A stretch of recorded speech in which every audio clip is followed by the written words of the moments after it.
A fossil hey from CFA. Ashby Gale here, owner of Charleston Fossil Adventures. You might have seen us at a recent festival with this game set up, and today we're going to talk a little bit more about it. Just what are the things that a bone goes through prior to becoming a fossil? What increases or decreases the odds of that bone becoming fossilized? And just how rare is it for a bone to become a fossil in the first place? Join us today and we'll find out.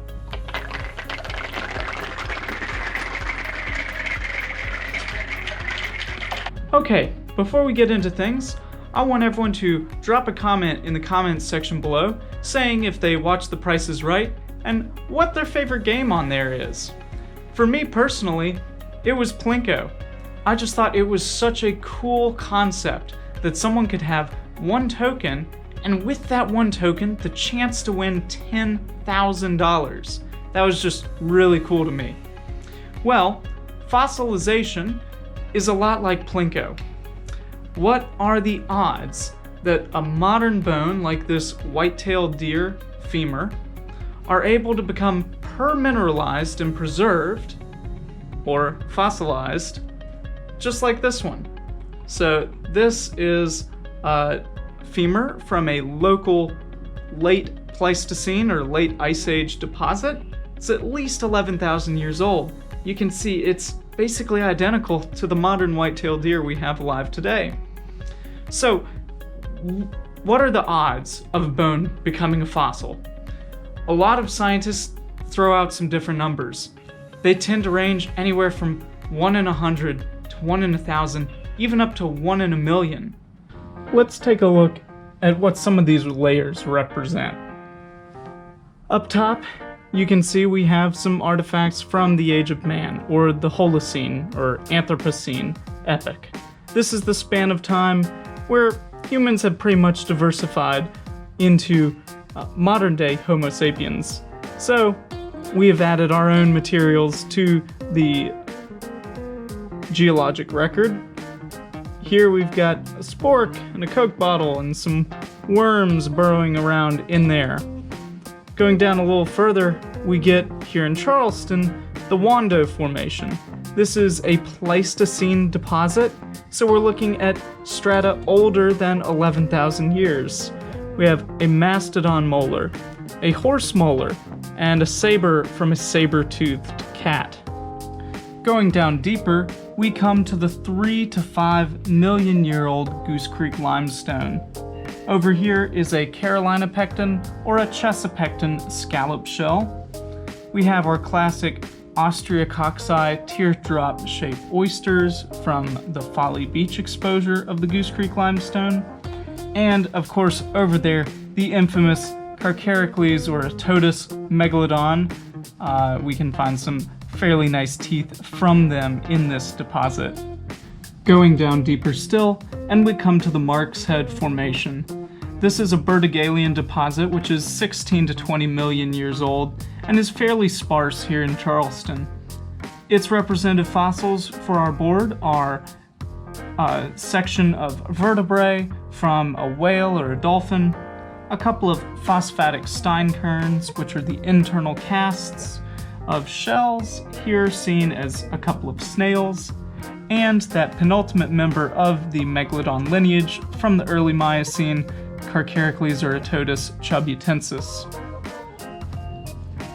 Lastly, we come to the Ashby Formation, which is from the Oligocene and is Chattian to Rupalian in age, about 28 to 30 million years old. Its representative fossils are that earliest ancestor of Megalodon here in the Charleston embayment, Carcharicles or Totus angustidens, the upper tooth of a snaggle-toothed shark, Hemipristis sera, a rear molar from the toothed filter-feeding whale, Coronodon havensteini, and scattered throughout are the little solitary coral Ballinophilia, which are so indicative of the Ashby Formation. So there are a lot of factors influencing what's going to happen to this bone. So let's go ahead and put one down and see what happens to it, and we'll take a closer look.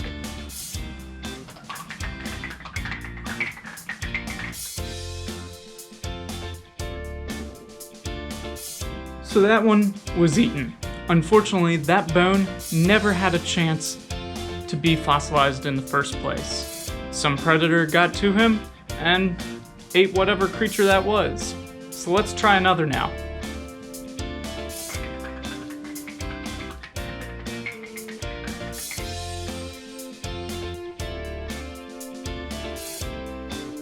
So that animal died in the desert. Now, dying in the desert is actually pretty good for fossilization. You could get covered up by sand and put into a dune that keeps you protected from scavengers. If you're also covered by sand, you could be protected from the sun, which might bleach out your bones and cause them to degrade and deteriorate over time. Which is why dying in the desert is a no-go fossilization option on our game. Let's do another.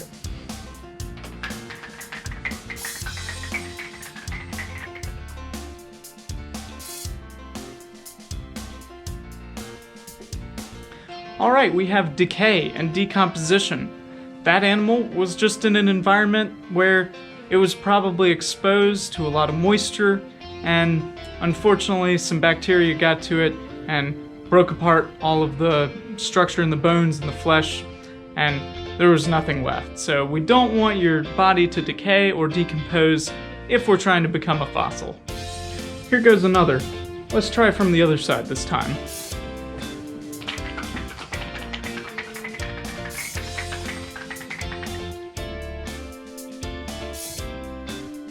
Okay, so we had died in the rainforest. Similar to decomposition, that's not a great plan if you're trying to fossilize.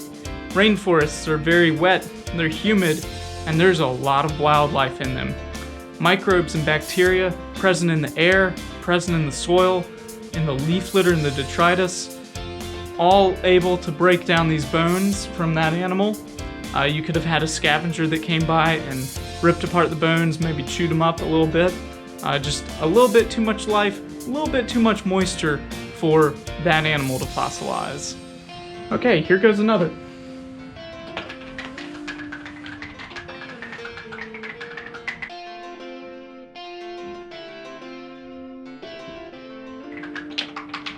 Alright, another desert death.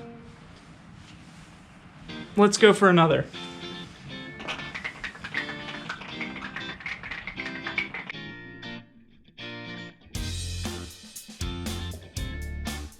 Oh, looks like it snuck through at eaten right there. Alright, shall we make it rain? Let's see how many bones out of 100 make it to becoming fossils.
And so, just like that, only 3 bones in our simulation were able to fossilize out of 100.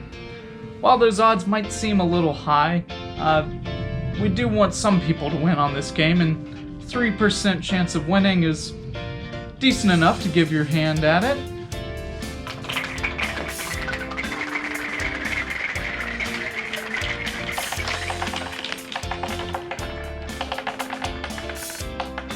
Alright guys, I want to thank everyone so much for watching. If you enjoyed the video and you want to see more, please be sure to hit that like button down below and the little bell to subscribe to the channel. It really means a lot and it helps out a great deal. So hopefully we can see you at a festival sometime soon with the game. Hope you enjoyed playing along today, and if you see us in person with the game, come on over, give a few plays on it, and see what happens when you land in that winning fossilized bone slot. Alright, thanks so much everyone, until next time, and happy hunting.